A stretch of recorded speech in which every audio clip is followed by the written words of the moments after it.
안녕하십니까. 이번 시간에는 전번 시간에 이어서 전산 빌딩에 대한 두 번째 강의가 되겠습니다. 전번 시간에 이어서 이번째 시간을 이제 이어서 강의를 하겠는데, 전번 시간은 전산 빌딩이 일반 빌딩과 다른 부분에 대한 부분을 상당히 제가 많이 설명을 해야 되고, 거기에 대한 그 구성도 이런 것들을 여러분한테 보여드리면서 개념을 바꾸기 위해서 제가 설명이 조금 길었어요.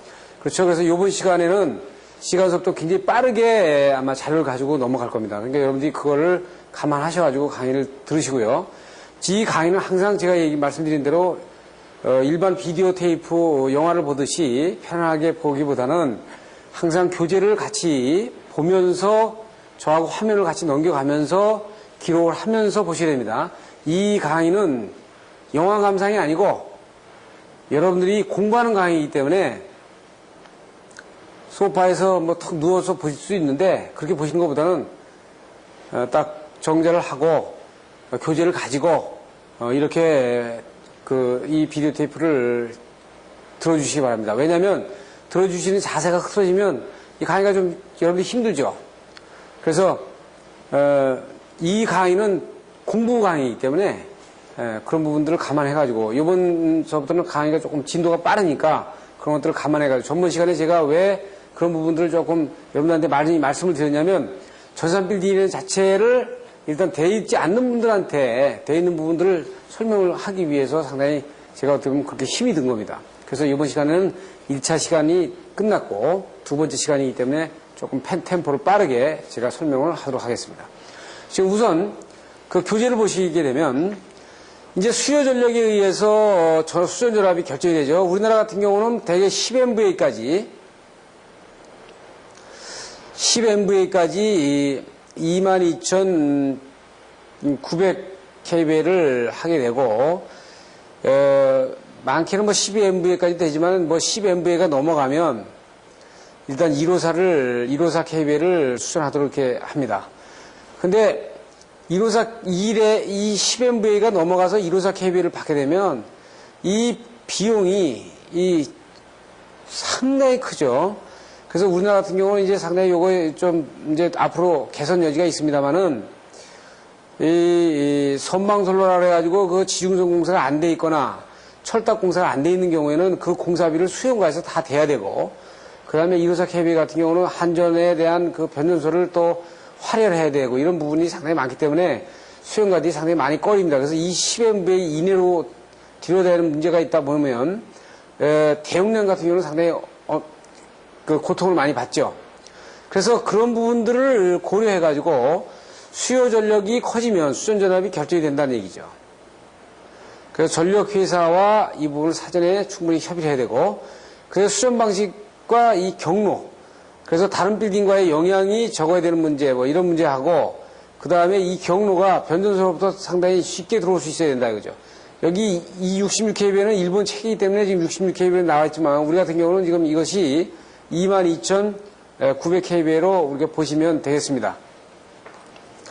자, 우리가 특고 수전 방식에서는, 특고 수전 방식은 이 부분에 대해서 스포트 네트워크 시스템에서 별도로 제가 하겠습니다만은 크게 한 4가지, 5가지 정도로 볼 수 있어요. 그래서 여기에서는 5가지로 표현하고 있습니다. 1회선 수전에 하나의 모선, 2회선 수전인데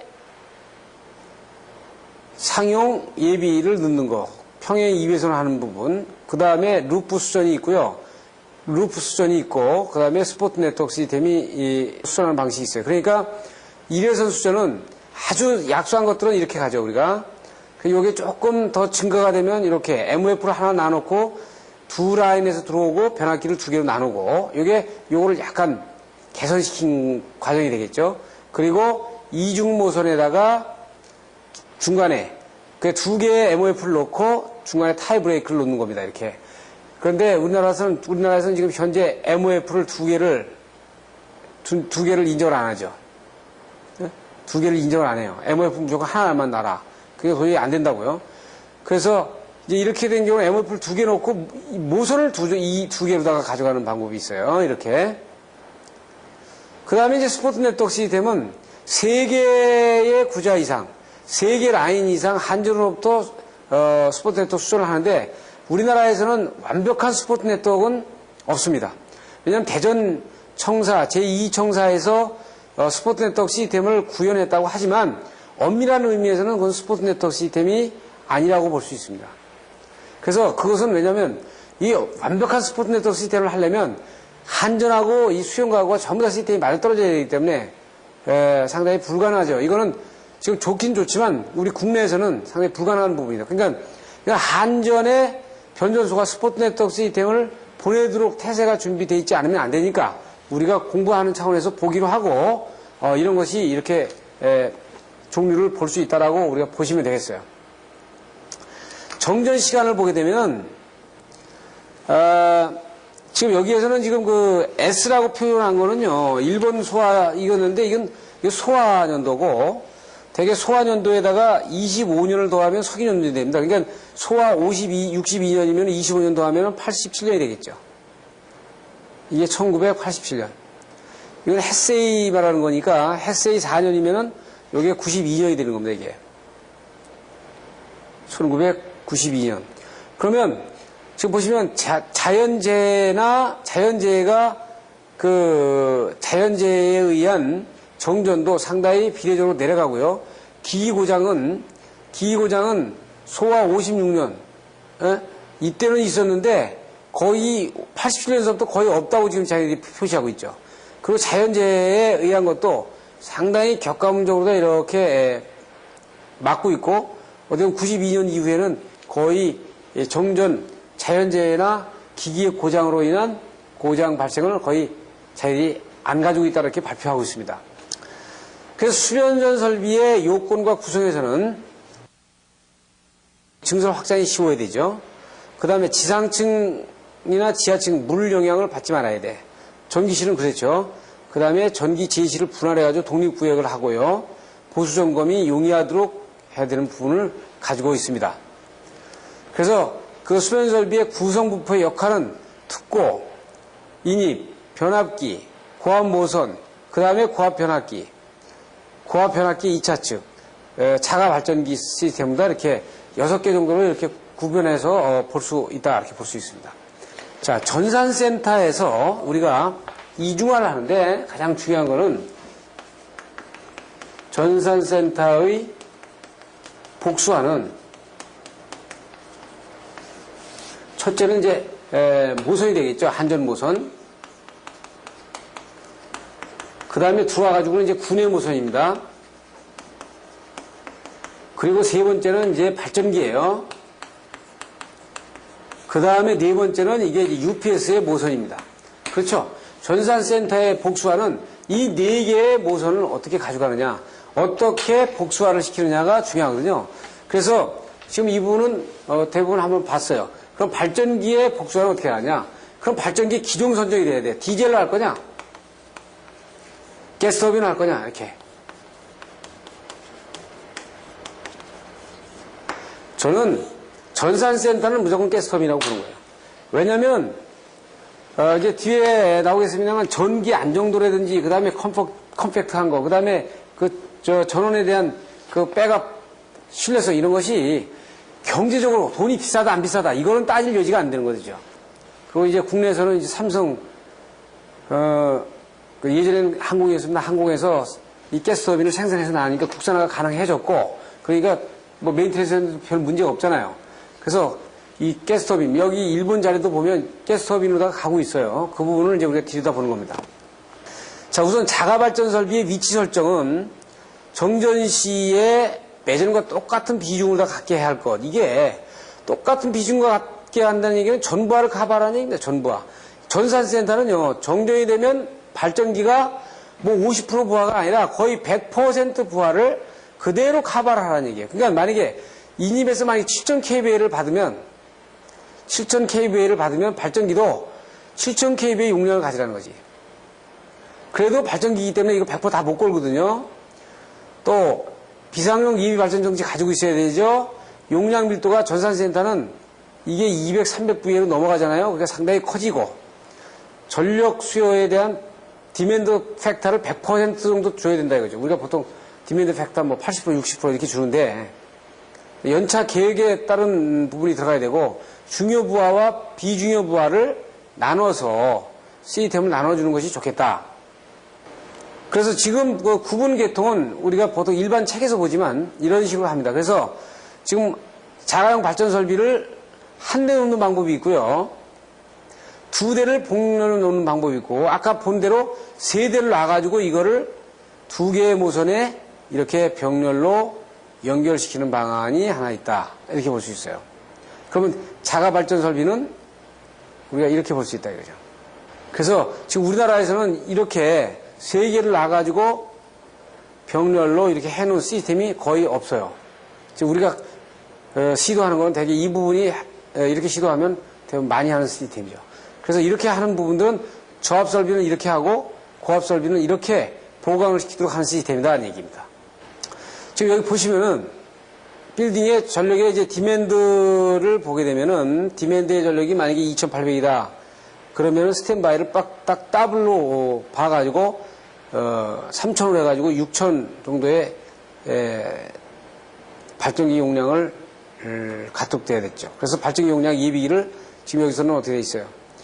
2000kVA 두 대 놓은 거죠. 그러니까 뭐냐면 일반 디맨드가 3,000인데 3,000이니까 발전기를 만약에 하는 데를 놓으면 지금 보시면 이 무슨 얘기냐면 여기 3,000kV의 부하가 있습니다. 여기 3,000kVA에 부하가 있다 그러면 여기 한전이 이렇게 해서 이렇게 들어오고요. 그 다음에 제네레이터를 놔가지고 이렇게 스탠바이 하고 있어요.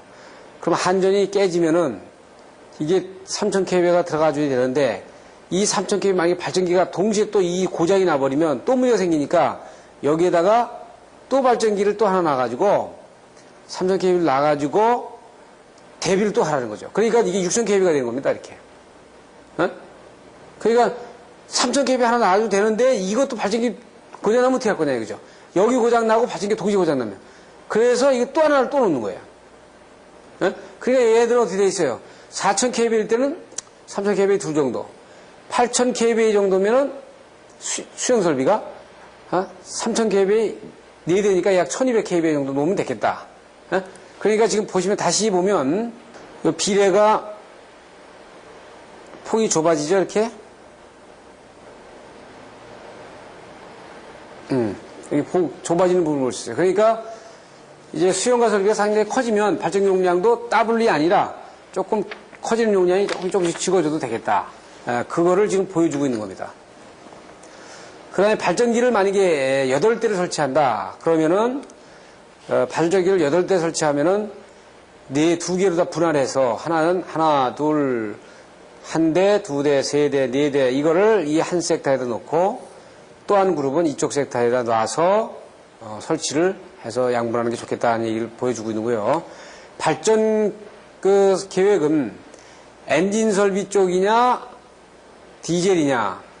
그래서 대용량 장시간 운전되는 경우에는 가스터빈 채용이 아주 유리하다 이렇게 얘기하고 있어요. 그래서 가스터빈이 지금 보시면 가스터빈 발전기를 별도의 강의를 합니다만 지금 이거는 소용량인 경우에 이렇게 컴팩트합니다. 이 건물에다가 설치해놓은 그 사진을 여러분한테 보여드리고 있는데 가스터빈 발전기는 디젤 발전기에 비해서 이렇게 컴팩트해요. 그래서 이것이 특히 전기적인 특성이 아주 우수하기 때문에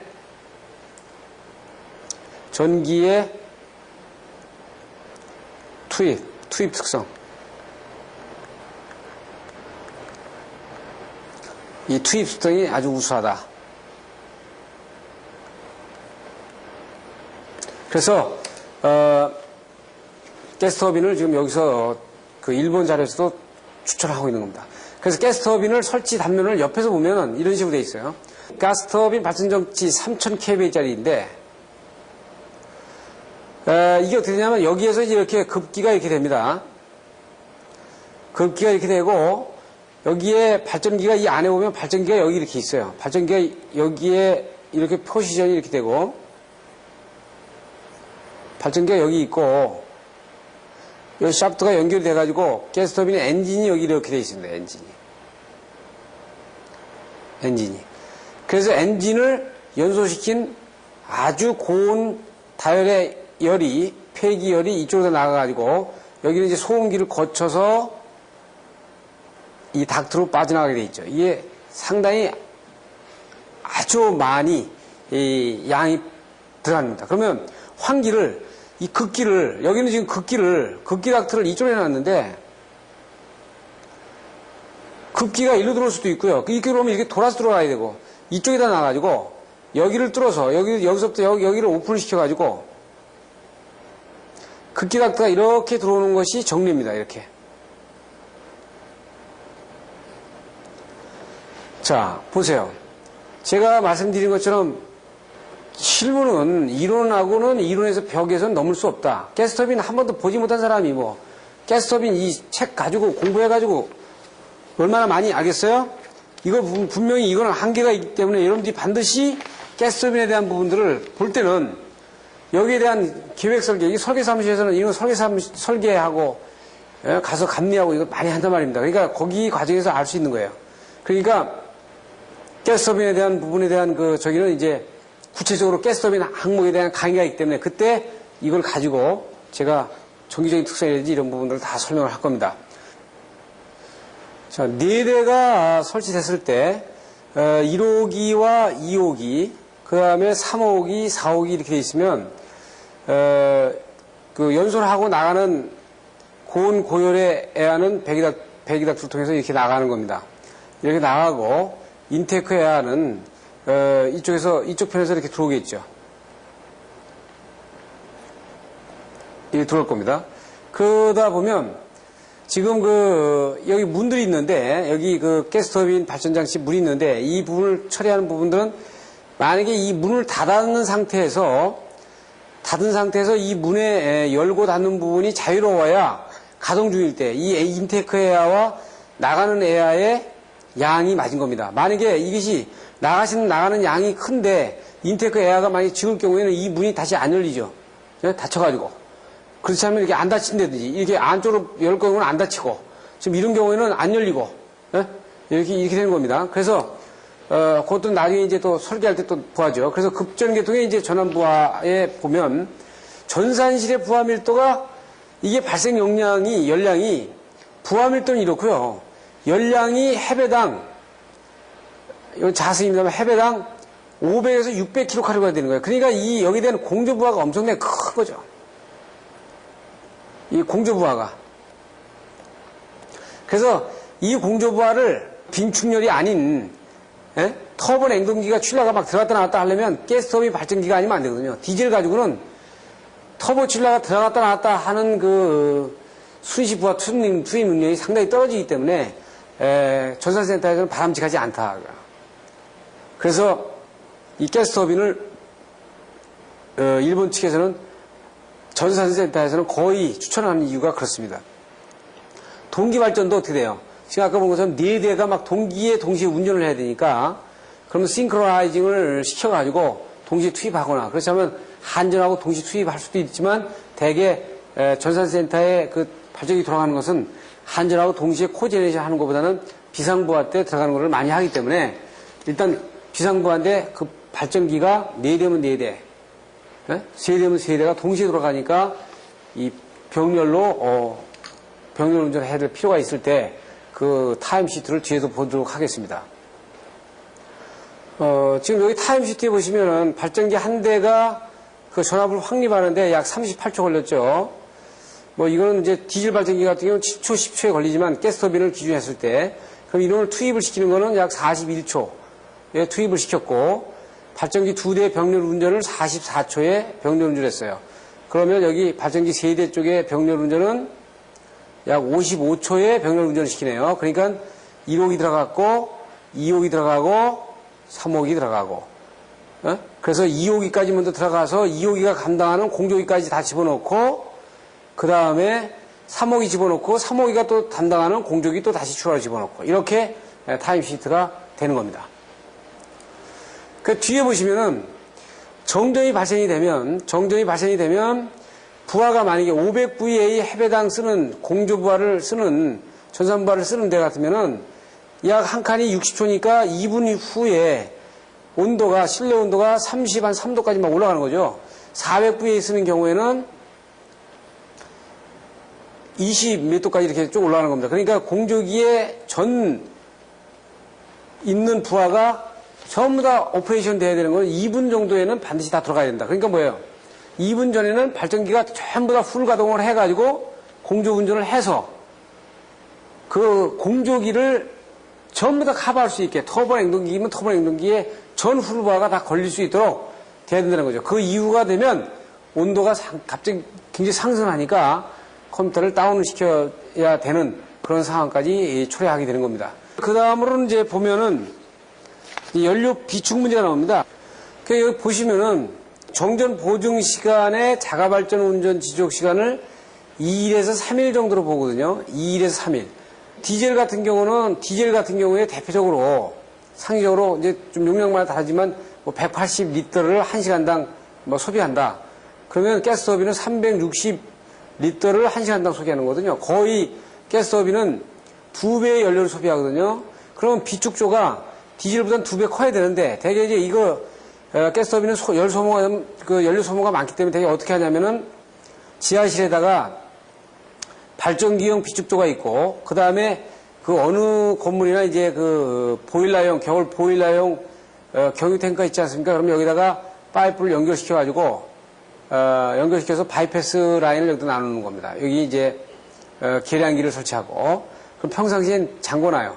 그래가지고 비상부하 때는 이 발전기용 그 경유 탱크에서 공급을 해가지고 일단 그 발전기를 돌리고 발전기를 가동하고 만약에 이 발전기가 장기간 돌아가야 될 때는 연료가 만약에 이쪽에 비축이 안 돼 있는 경우에 이쪽에 연료를 바이패스에서 이쪽에서 쓰고 우선 그럴 때 이제 채워주면 되고요. 그래 나중에 이 부분을 계량기를 통해 가지고 다시 나눠주면 되기 때문에 그런 방식으로 쓰는 것이 상당히 좋겠다. 여기서는 지금 보면 2일에서 3일 동안에 연료를 좀 비축하는 것을 보여주고 있는 겁니다. 그리고 이제 이거는 지진 시의 정전 회복 상황을 보여주는데 보통 일본 같은 경우에 잘 알면 일본은 지진 후에 일수니까 거의 때에 따라서는 좀 다르겠지만 거의 10일 정도면은 다 회복이 웬만큼 다 되고요. 정전에 대한 회복이 되고 지금 2, 3일만 돼도 지금 이틀, 3일 정도만 돼도 굉장히 빠르게 된 결과의 데이터를 지금 보여주고 있는 겁니다. 지금 이것은 만약에 발전기가 자가용 발전기가 없는 경우에 발전 장치를 정전이 발생될 확률은 그때 확률을 100%라고 보면 그러니까 만약에 발전 장치가 없을 때 정전될 수 있는 확률을 100%로 나누면 발전 장치가 있는 경우에 정전될 수 있는 확률은 80%로 떨어진다. 만약에 발전 장치가 100%의 공급을 할 수 있다라고 보면 정전의 확률은 40%로 떨어진다. 이 얘기입니다. 만약에 50%의 공급할 수 있으면은 지금 보시면 이 50% 공급과 100% 공급을 이렇게 이제 비교해서 이렇게 나눴는데 이것은 그 폭에 대한 부분을 보여주고 있는 거기 때문에 왜냐하면 이 그래프 하나가 딱 고정이 되어 있지 않으니까요. 요 그래프 요 그대로 간다 이렇게 할 수 없으니까 이 폭을 낮춘 겁니다. 그런데 여기서 보여주는 건 뭐냐? 자가용 발전 설비의 그 운전 가능한 시간을 뭐 4일, 5일 줬는데 5일 정도 줘가지고 100% 공급을 해서 하면 약 정전 발생 시간을 40% 이하로 줄일 수 있다는 부분을 보여주고 있는 겁니다. 그리고 이것은 저유조 탱크를 설치하는 방식을 보여주고 있고요. 그 다음에 이제 이렇게 되면 이게 이제 비상발전기에 뭐가 되는 겁니다. 발전기 이것까지 된 거예요. 지금 우리가 이제 한전 모선 받고 분해 모선 받고 그렇죠? 보고 봤어요. 그래서 이제 UPS를 한번 보는 겁니다. 그렇게 되면 전자세대 복수화를 다 보는 거기 때문에 그리고 이것은 저유조 탱크를 설치하는 방식을 보여주고 있고요. 그 다음에 이제 이렇게 되면 이게 이제 비상발전기에 뭐가 되는 겁니다. 발전기 이것까지 된 거예요. 지금 우리가 이제 한전 모선 받고 분해 모선 받고 그렇죠? 보고 봤어요. 그래서 이제 UPS를 한번 보는 겁니다. 그렇게 되면 전자세대 복수화를 다 보는 거기 때문에 UPS도 UPS에 별도 여러분들한테 강의가 된다고요. 강의가 되는데 우선 제가 앞에서 모두에서 말씀드린 것처럼 전산센터를 통해서 전부 다 보자 한번. 전원계통이 어떻고 비상부하가 어떻고 거기에 이중모선은 어떻게 깔리고 그 다음에 UPS가 어떻고 그렇게 다 한번 봐놓고 거기 방송장치는 어떻고 안전장치가 어떻고 그걸 통해서 전산센터를 전 건축물에 대한 특징을 한번 봐주고 거기에서 우리가 공부해야 될 부분을 부분 우리가 들어가서 보도록 하는 겁니다. 자, UPS는 이제 우리가 UPS라는 말하고 CVCF라는 말을 자주 쓰는데 여기서 여러분들 꼭 혼동을 하시지 않아야 될 거는 원래 CVCF라는 말은 국제적으로는 통용이 안 됩니다. 이건 일본에서 만들어낸 용어입니다.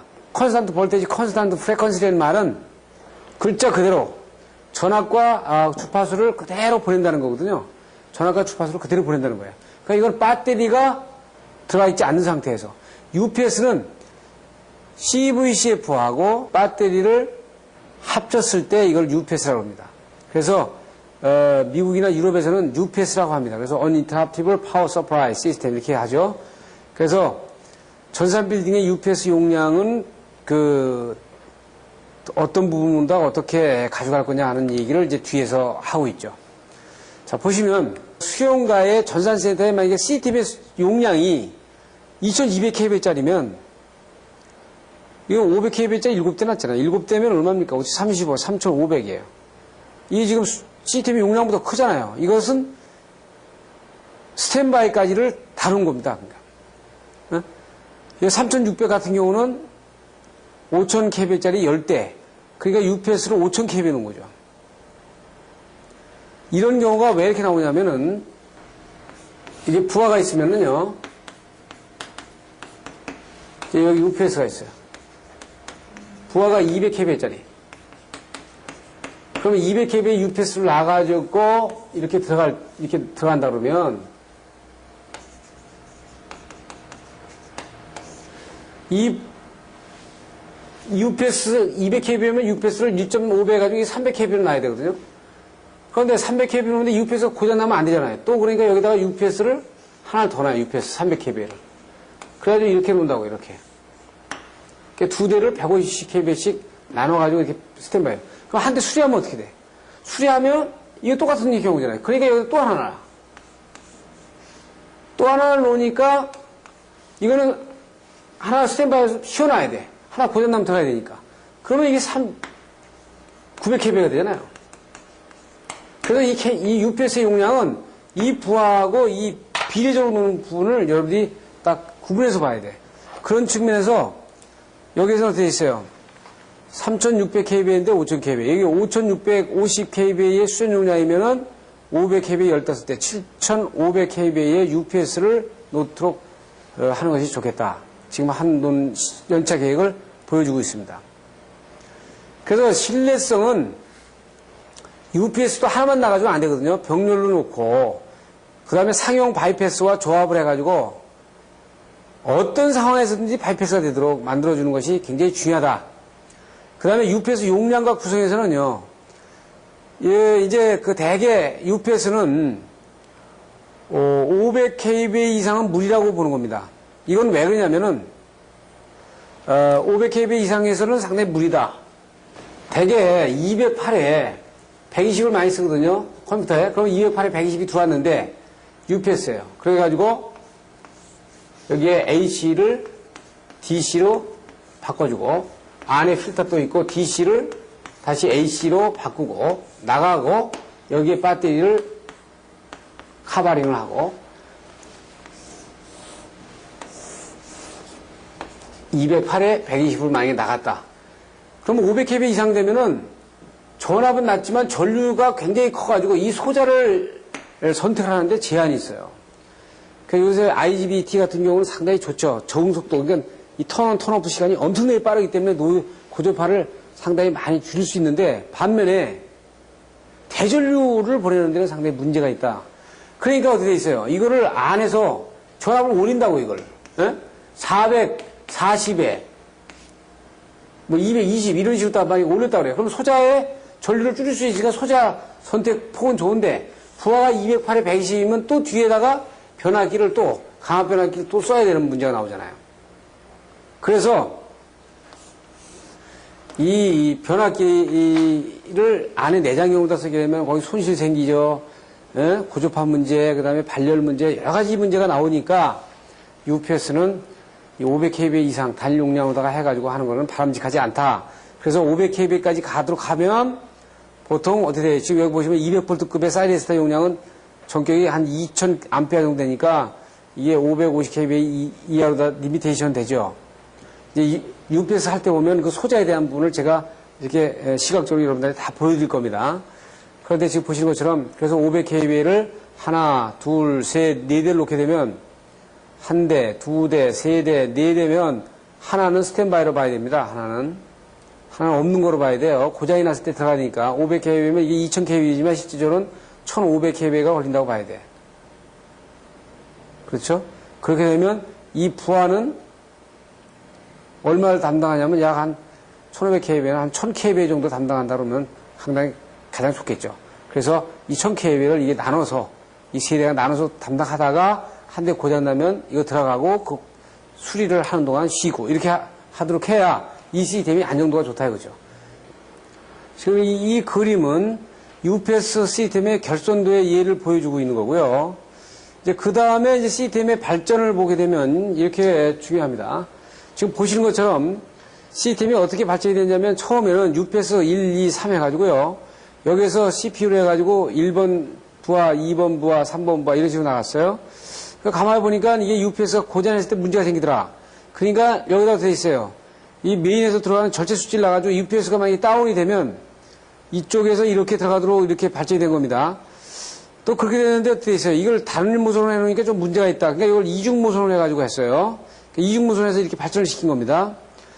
또 그것도 좀 문제가 있다 보니까 2차, 여기 2차는 이중 모선이 됐는데 2차가 이중 모선이 안 되니까 문제가 생길 수 있다 그러면 1차도 이중 모선을 하고 2차도 이중 모선으로 이렇게 해놓는 이 방식을 썼고요.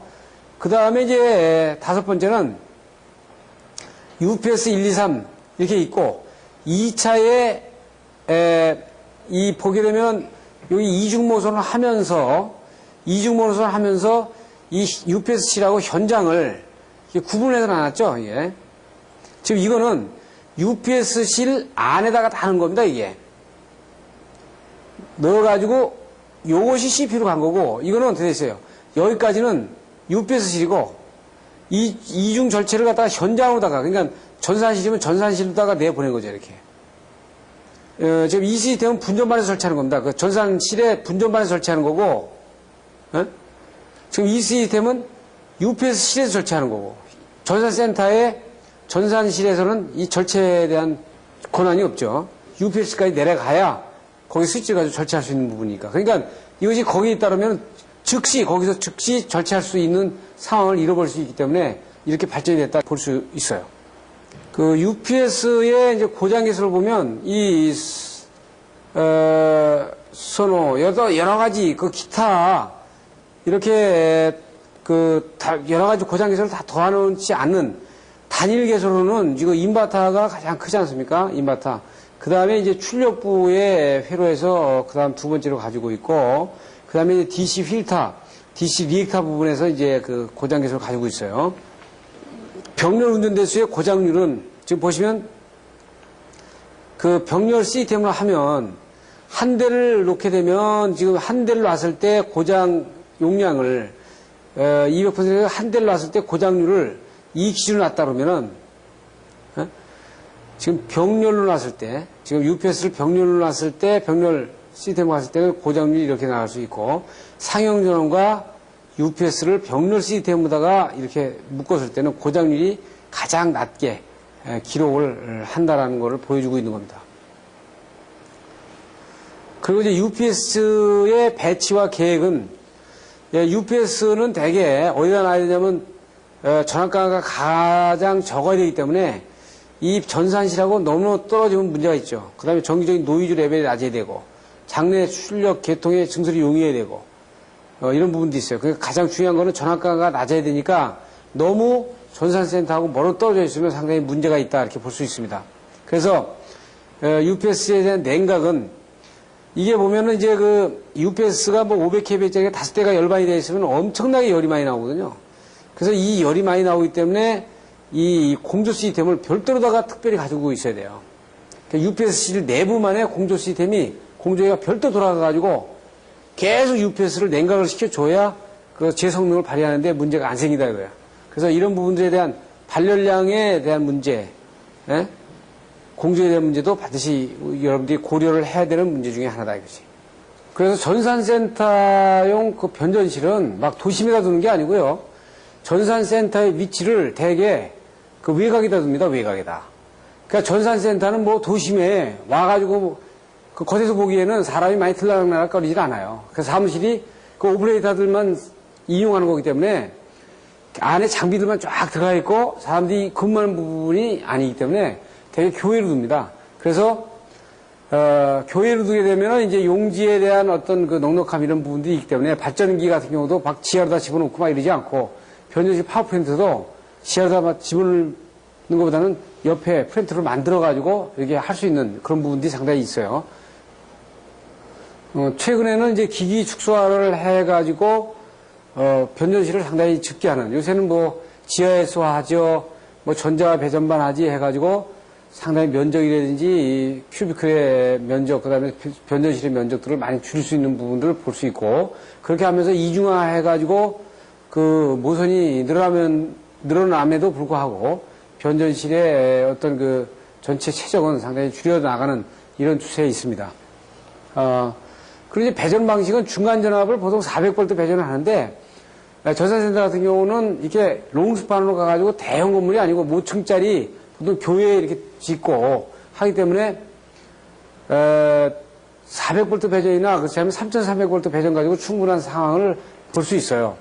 그리고 그 전산센터의 밑에 혹은 그 전산센터 층에다가 서브 변전소를 놔가지고, 여기 파워 아일랜드라고 했는데 서브 변전소를 놔가지고 거기까지 중간 배전을 놔가지고 전산센터의 UPS 장치도 변전실에서 올라가는 게 아니고 그 옆으로다가 끌고 가서 그 옆에서 바로 다이렉트로 전원을 공급하는 방식들을 또 많이 씁니다. 그래서 그런 내용들이 지금 파워 아일랜드 방식에서 소개를 해주고 있고요.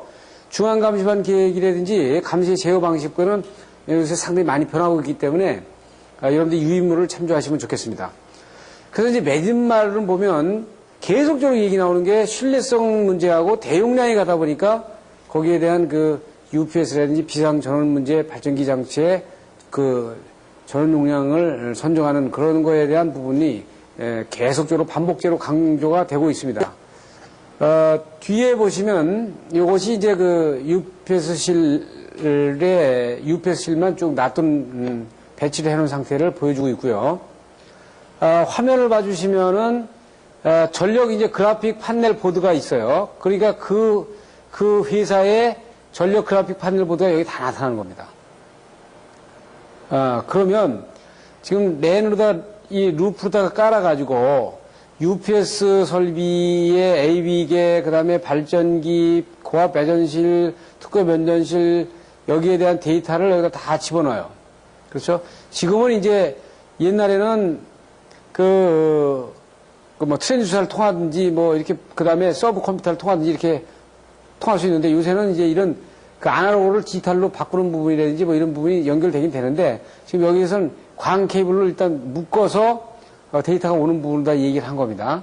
그래서 이건 조금 시기가 지난 부분이 있지만, 지금 요거는 뭐예요? 이거 플로피 디스크를 말하는 거죠. 요건 플로피 디스크를 말하는 거고. 그 다음에 요거는, 메시지 프린터, 그 다음에 로깅 프린터, 그 다음에 칼라, 하드, 카피기, 이렇게 될 수 있겠어요. 그럼 여기 A, B계로 나눠가지고, A계, B계로 나눠서 이 시스템을 반으로 이렇게 나눠놓은 거죠. 나눠놓는데도 이 시스템이 만약에 다운이 되면 이 시스템에서 받을 수 있고, 만약에 이 시스템에서 다운이 되면 자료를 이 시스템에서 받을 수 있는 거예요. 그러면 이렇게 만약에 구성을 하면 이거를 외부로 해가지고 인터넷으로 연결하면 이 부분을 외부에서 원격으로다가 받을 수 있습니다. 원격으로. 그래서 원격으로 받는다는 얘기는 이 자료가 보완이 안 된다는 걸 여러분이 감안하셔야 돼.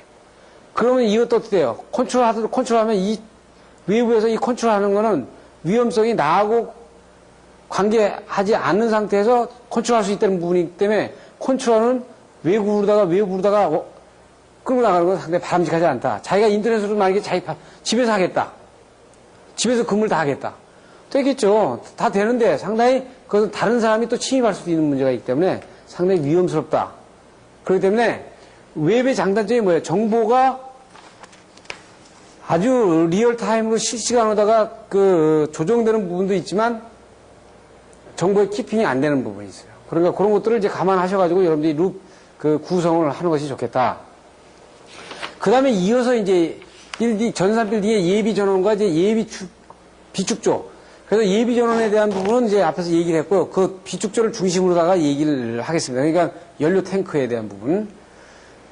자, 가스터빈은 이제 가스터빈 가지고 별도로 제가 강의를 하지만 여기에 이제 자료를 먼저 드리면 전산 빌딩에 이제 가스터빈을 채용하는 이유에 대해서 구체적으로 다시 한번 얘기를 하고 있어요. 첫째, 안정 주파수와 큰 순시 내부 안내량, 저진동, 소음 규제, 그 다음에 연료의 선택폭이 크다 이거죠. A등유, 경유, 그 다음에 도시가스까지 다 쓸 수 있어요. 그래서 이제 이렇게 에어가 일로 들어가가지고 이 브레이드에서 압축이 돼가지고 여기서 연소를 해서 나가는 겁니다. 그래서 여기에 샤프트가 연결이 돼 있어서 다 발전기는 여기에 앞에 연결이 돼가지고 여기에서 이제 배기가스가 바깥으로 나가게 되겠죠. 이렇게. 그래서 이 부분에 대해서는 제가 구체적으로 가스터빈에 대해서 설명을 별도 시간을 가지고 강의를 합니다. 여러분들은 우선 여기서 비상발전기의 가스터빈이 전산센터에서 어떤 형이 쓰는구나, 어떤 타입으로 쓰는구나만 여러분들이 보시면 되겠어요. 그래서 가스터빈의 배치 계획, 예? 그래서 가스터빈의 발전 설비의 특징, 보수 유지 문제, 발전장치의 기능 수행하는 문제, 이것들은 전산센터의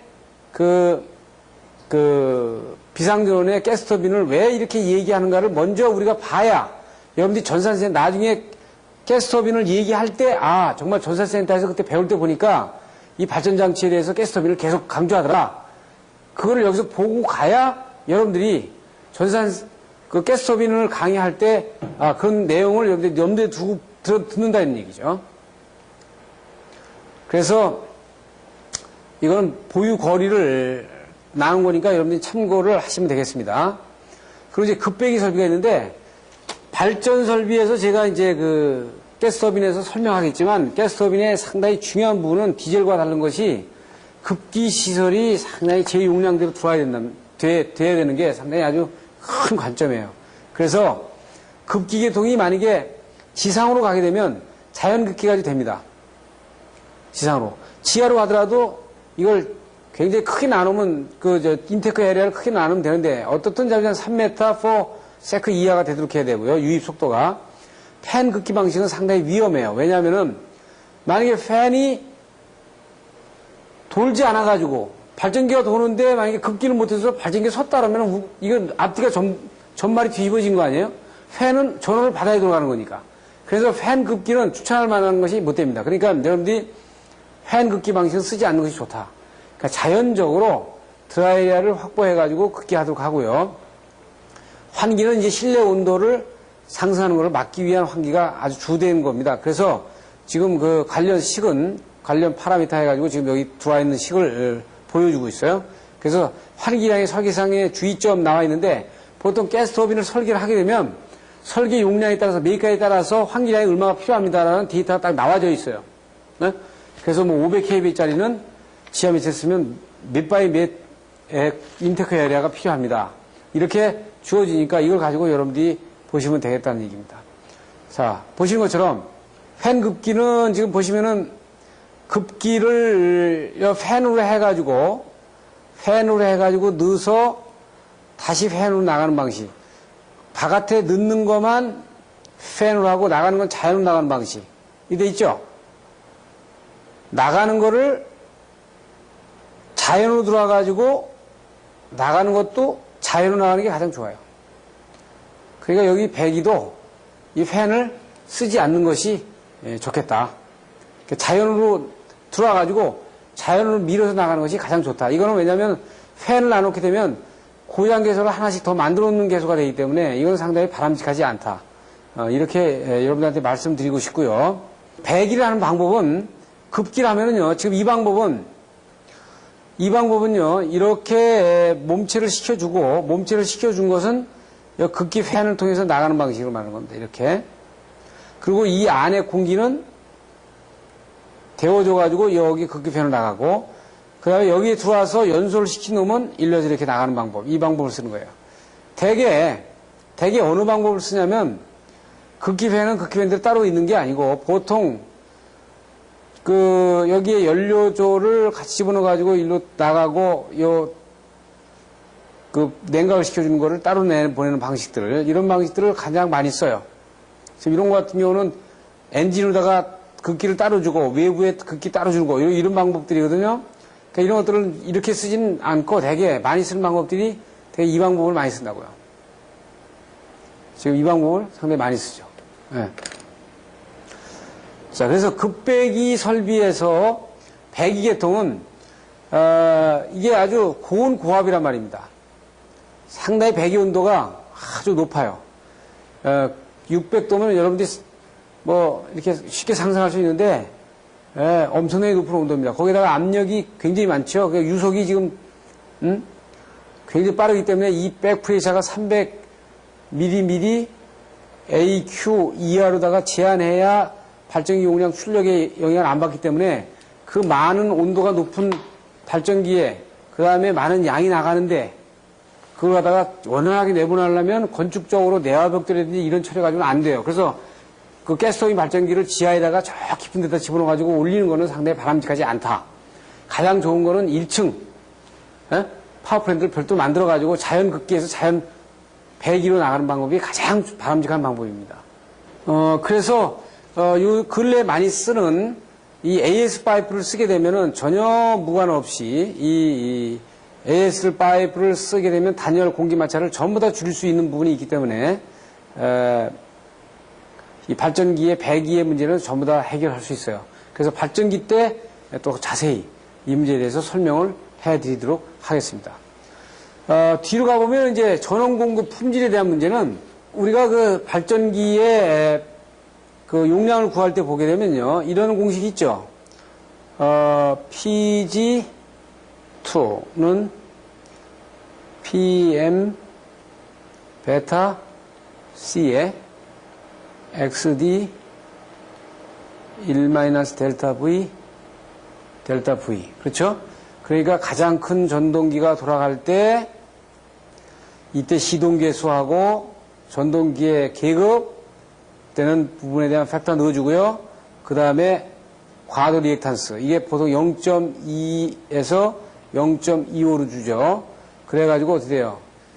이 전압 강화를 고려한 이 큰 전동기가, 가장 큰 전동기가 돌아갈 때 이 전압 강화의 허용 범위 내에서 돌아가는 발전기를 돌릴 수 있는 발전기 용량을 구하는 방식이 PG2가 이렇게 쓴단 말입니다.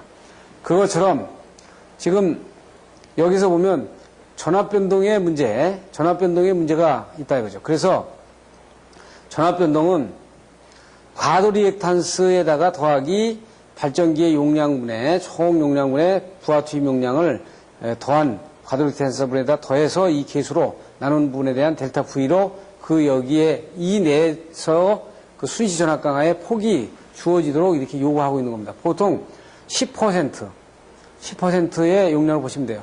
그래서 이게 가스터빈 발전기 같은 경우에는 상당히 이런 부분에 대해서 신경을 별로 안 써도 되는데 이게 이제 그 디젤 같은 경우는 그 전동기가 Y델타 감전압 시도이라든지 그 다음에 그 터보 냉동기가 들어간다든지 여러분들이 발전기가 돌아가고 발전기가 전원을 공급하고 있는데 터보 냉동기가 막 들어갔다 놨다 그러면 불이 껌뻑껌뻑 한단 말이에요. 디젤 발전기 있는 것 같은 경우는. 그러니까 전산센터 같은 경우는 아까도 앞에서 말씀드린 것처럼 전부하를 발전기가 다 커버해야 돼요. 그러니까 수준량 5000kV면 5000kV를 다 발전기가 커버해야 된다고. UPS가 다 커버해야 되고. 그러니까 그럴 때는 터보의 출라가 들어갔다 나갔다 하는 부분들이 자연스럽게 들어가야 되니까 이런 부분에서는 상당히 디젤 같은 경우는 이 과도 리액탄스 부분 이런 부분이 상당히 신경을 많이 써야줘야 되는 부분이기 때문에 취약하죠. 그래서 가스터빈 같은 경우는 이런 부분들을 고려하지 않아도 상당히 괜찮다. 나중에 이제 가스터빈 가지고 자세히 배울 때 제가 분명히 그 강의가 있기 때문에 그 강의 때 여러분들한테 말씀드리도록 하겠습니다. 그래서 이 표는 여러분들이 참조를 하시고요. 주파수 변동도 뒤에 표에 나오겠지만 풀로드가 걸리면 주파수가 떨어지는 거예요. 그 다음에 아주 경로드가 걸렸을 때 주파수가 올라가요. 그러니까 부하가 안 걸렸을 땐 주파수가 61사이클이나 62사이클 걸려 있는 거야. 그게 풀로드 걸렸을 때 주파수가 딱 맞도록 되어 있거든요.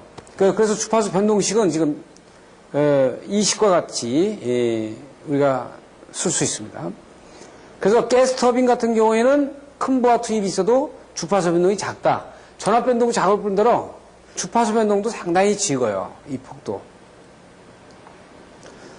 그리고 이제 파형이 일그러지는 것은 고주파 때문에 그러니까 이 고주파는 이 UPS 때문에 고주파가 많이 발생이 되니까 요새는 용량을 적게 해가지고 IGBT 방식으로 해가지고 소용량으로 해서